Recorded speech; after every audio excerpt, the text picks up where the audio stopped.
Assalamualaikum warahmatullahi wabarakatuh. Saya Tiara Sabrina dengan NIM B1B12054. Untuk memenuhi tugas tata kelola keuangan pemerintah, saya membuat video presentasi ini dengan pembahasan yang pertama, sumber-sumber penerimaan negara. Yang kedua, distribusi beban negara. Yang ketiga, sistem perpajakan dan politik pajak. Yang keempat, pergeseran beban pajak. Slide selanjutnya. Langsung saja ke pembahasan pertama, yaitu sumber-sumber penerimaan negara. Sumber-sumber penerimaan negara adalah berbagai cara atau metode yang digunakan oleh pemerintah untuk mendapatkan pendapatan atau uang yang diperlukan untuk membiayai berbagai program dan kebijakan publik. Beberapa sumber penerimaan negara yang umum meliputi yang pertama, pajak. Pemerintah menggunakan pajak atas pendapatan individu dan perusahaan seperti pajak penghasilan, pajak nilai tambah, PPN, pajak properti, dan sebagainya. Yang kedua, bea cukai. Pemerintah mengumpulkan pendapatan dari bea cukai, bea keluar, serta berbagai jenis cukai seperti cukai rokok, minuman keras, dan lainnya. Yang ketiga, pendapatan dari sumber daya alam. Negara dapat memperoleh pendapatan dari eksploitasi sumber daya alam seperti minyak, gas, tambang, dan hutan. Yang kelima, pendapatan dari monopoli. Pemerintah dapat memiliki atau mengendalikan bisnis atau sektor tertentu yang menghasilkan pendapatan monopoli seperti perjudian atau produksi alkohol. Yang keenam, pendapatan dari investasi. Pemerintah dapat memiliki investasi dalam berbagai bentuk saham perusahaan, obligasi, dan properti yang menghasilkan pendapatan bunga dari surat tilang, dividen dari perusahaan milik negara, dan investasi lainnya. Selanjutnya, dana hibah dan bantuan. Negara dapat menerima hibah dan bantuan dari organisasi internasional, negara lain, lembaga donor untuk program pembangunan dan kemanusiaan.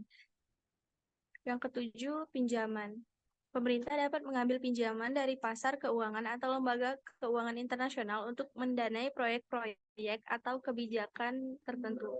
Selanjutnya, pinjaman dan utang. Dana yang diperoleh dari pinjaman dalam negeri atau luar negeri serta penerbitan obligasi pemerintah.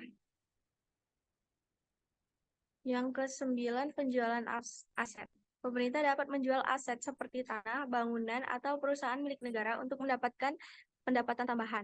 Yang kesepuluh, pendapatan dari perusahaan milik negara, keuangan dari perusahaan yang dimiliki atau dioperasikan oleh pemerintah. Yang terakhir, pendapatan lainnya, sumber penerimaan lainnya seperti royalti, denda, dan pendapatan lain yang berasal dari berbagai sumber. Pemerintah menggunakan pendapatan ini untuk membiayai berbagai kebutuhan seperti pendidikan, kesehatan, infrastruktur, pertahanan, dan pelayanan publik lainnya. Pengelolaan sumber daya penerimaan negara yang baik sangat penting untuk menjaga stabilitas keuangan negara dan memberikan manfaat kepada warga negara. Pengelolaan sumber-sumber ini merupakan bagian penting dari tugas pemerintah dalam menjaga stabilitas ekonomi dan menyediakan layanan publik yang diperlukan oleh masyarakat. Slide selanjutnya, distribusi beban negara. Distribusi beban negara merujuk pada cara pemerintah sebuah negara mengumpulkan dan membagi beban finansial atau pajak kepada warganya. Distribusi ini dapat mencakup berbagai bentuk seperti pajak penghasilan, pajak properti, pajak penjualan, dan sebagainya. Prinsip distribusi beban pajak negara adalah menciptakan sistem yang adil dan berkelanjutan, di mana warga negara dengan kemampuan finansial yang lebih besar memberikan kontribusi yang lebih besar pula. Prinsip-prinsip distribusi beban negara yang umum meliputi yang pertama keadilan. Sistem pajak harus adil, di mana individu dan perusahaan dengan penghasilan yang lebih tinggi diharapkan membayar pajak lebih banyak. Yang kedua, efisiensi. Sistem pajak harus dirancang untuk mengumpulkan pendapatan yang cukup untuk mendukung kebijakan pemerintah tanpa memberatkan ekonomi atau menghambat pertumbuhan ekonomi. Yang ketiga, kesederhanaan. Sistem pajak sebaiknya mudah dipahami dan dikelola oleh warga negara dan pemerintah. Yang terakhir, keadilan sosial. Pemerintah dapat menggunakan pajak untuk mendukung program kesejahteraan sosial dan mengurangi ketidaksetaraan ekonomi. Dalam praktiknya, distribusi beban pajak dapat bervariasi dari negara ke negara dan seringkali menjadi topik perdebatan politik yang penting. Upaya dilakukan untuk mencapai keseimbangan antar tujuan ekonomi, sosial, dan politik dalam rancang sistem pajak yang efektif. Slide selanjutnya, sistem perpajakan dan politik pajak. Sistem perpajakan dan politik pajak adalah dua hal yang saling berkaitan dalam konteks pemerintahan dan ekonomi sebuah negara. Berikut beberapa poin penting terkait keduanya. Yang pertama, sistem perpajakan. Ini mencakup aturan, tarif, dan metode yang dilakukan oleh pemerintah untuk mengumpulkan pajak dari warga negara dan perusahaan. Sistem perpajakan dapat berbeda-beda di setiap negara dan mencakup pajak penghasilan, pajak penjualan, pajak properti, dan lain sebagainya. Yang kedua, pajak politik. Ini adalah kebijakan dan keputusan yang dibuat oleh pemerintah terkait perpajakan. Politik pajak dapat mencakup penentuan tarif pajak, penggunaan dana pajak, insentif perpajakan, dan sebagainya. Politik pajak sering menjadi isu politik yang penting dan menjadi bagian dari platform memilih para politisi. Yang ketiga, tujuan politik pajak. Politik pajak dapat digunakan untuk mencapai berbagai tujuan ekonomi dan sosial. Misalnya, pemerintah dapat menggunakan kebijakan pajak untuk mengurangi kesenjangan pendapatan, mendorong investasi, atau mendukung sektor-sektor tertentu dalam ekonomi. Yang keempat, pengaruh politik pajak. Keputusan politik pajak dapat memiliki dampak signifikan pada ekonomi dan masyarakat. Peningkatan atau penurunan tarif pajak dapat mempengaruhi tingkat investasi konsumsi dan pertumbuhan ekonomi. Selain itu, politik pajak juga dapat mempengaruhi distribusi pendapatan dan keadilan sosial. Yang kelima, siklus politik pajak. Keputusan politik pajak seringkali dipengaruhi oleh siklus politik. Pemerintah mungkin cenderung mengalami langkah-langkah pajak yang populer di tahun-tahun pemilihan untuk mendapatkan dukungan politik. Yang keenam, reformasi pajak. Terkadang reformasi pajak diperlukan untuk memperbaiki atau mengubah sistem perpajakan yang ada. Ini biasa menjadi proses yang kompleks dan kontroversial karena berbagai pihak memiliki kepentingan yang berbeda terkait pajak. Yang ketujuh, kebijakan pajak. Politik pajak mencakup keputusan politik dan ekonomi yang mempengaruhi bagaimana pajak dikumpulkan, dikelola, dan digunakan. Kebijakan pajak mencakup tingkat pajak, jenis pajak, dan pemberian insentif pajak. Yang kedelapan, pendanaan pajak. Sistem perpajakan adalah sumber utama pendanaan pemerintah. Keputusan politik tentang tingkat pajak dan pengeluaran pemerintah mempengaruhi kemampuan pemerintah untuk membiayai program-program dan layanan-layanan publik. Yang ke-9, distribusi kekayaan. Kebijakan pajak dapat digunakan untuk mencapai tujuan distribusi kekayaan. Politik pajak dapat mengatur pajak progresif atau tingkat pajak yang lebih tinggi untuk orang-orang kaya atau pajak regresif, tingkat pajak yang lebih tinggi untuk orang-orang miskin, sesuai dengan agenda politik tertentu. Yang ke-10, inflasi dan pertumbuhan ekonomi. Kebijakan pajak juga dapat mempengaruhi tingkat inflasi dan pertumbuhan ekonomi. Pajak yang tinggi dapat mengurangi daya beli masyarakat dan mempengaruhi pertumbuhan ekonomi, sementara pajak rendah dapat mendukung pertumbuhan ekonomi. Yang ke-11, pengaruh politik.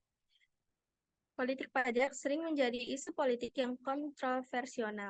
Politik pajak dan pemimpin politik sering berdebat tentang bagaimana sistem perpajakan harus diatur, dan ini dapat mempengaruhi hasil pemilihan dan dinamika politik. Yang terakhir, efisiensi ekonomi. Kebijakan pajak yang baik dapat meningkatkan efisiensi ekonomi dengan mengurangi distorsi pasar dan mendorong investasi serta pertumbuhan ekonomi. Politik pajak juga dapat digunakan untuk mengatasi masalah ekonomi tertentu seperti defisit anggaran atau ketidaksetaraan pendapatan. Jadi sistem perpajakan dan politik pajak saling terkait dalam cara yang kompleks dan memainkan peran penting dalam pengaruh ekonomi dan politik suatu negara. Hubungan antara sistem perpajakan dan politik pajak sangat kompleks dan bervariasi di setiap negara. Kebijakan perpajakan seringkali mencerminkan nilai-nilai dan prioritas politik pemerintah yang berkuasa serta berupaya mencapai tujuan ekonomi dan sosial yang diinginkan. Yang slide selanjutnya, pergeseran beban pajak. Pergeseran beban pajak dapat merujuk kepada beberapa hal dalam konteks pajak. Pergeseran beban pajak ini pada berbagai situasi dan perubahan yang mempengaruhi jumlah pajak yang harus dibayar oleh individu atau perusahaan. Contohnya perubahan tarif pajak. Ketika pemerintah mengubah tarif pajak, baik menaikkan atau menurunkan, hal ini dapat mengakibatkan pergeseran beban pajak. Peningkatan tarif pajak dapat meningkatkan beban pajak, sementara penurunan tarif pajak dapat menguranginya. Yang kedua, perubahan pendapatan. Jika pendapatan individu atau perusahaan berubah, seperti kenaikan gaji atau penurunan pendapatan bisnis, ini akan mempengaruhi besarnya beban pajak yang harus dibayar.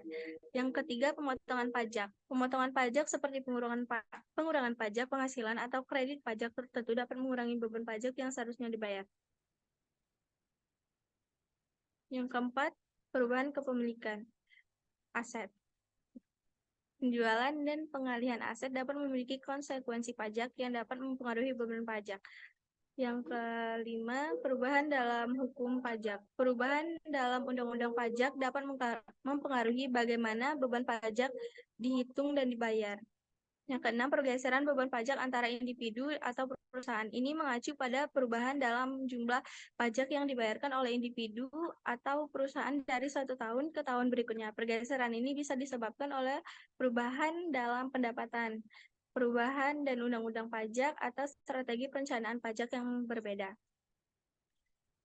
Pergeseran beban pajak antar negara ini mengacu pada perbedaan dalam beban pajak yang harus dibayar oleh individu atau perusahaan jika mereka beroperasi di berbagai negara. Negara-negara memiliki sistem pajak yang berbeda dan pergantian lokasi bisnis atau investasi dapat mempengaruhi jumlah pajak yang harus dibayar. Pergeseran beban pajak antar negara dalam transaksi bisnis. Dalam konteks bisnis, ini merujuk pada upaya untuk mengurangi beban pajak melalui berbagai strategi seperti rekonstruksi perusahaan, penggunaan hukum pajak yang menguntungkan, atau penundaan pembayaran pajak. Yang terakhir, pergeseran beban pajak dalam kebijakan pemerintah.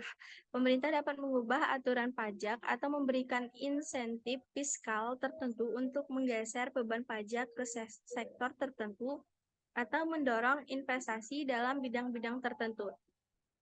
Pergeseran beban pajak ini penting dipahami oleh individu dan perusahaan dalam perencanaan uang mereka karena dapat mempengaruhi arus kas dan keputusan keuangan yang diambil. Cukup sekian, terima kasih. Wassalamualaikum warahmatullahi wabarakatuh.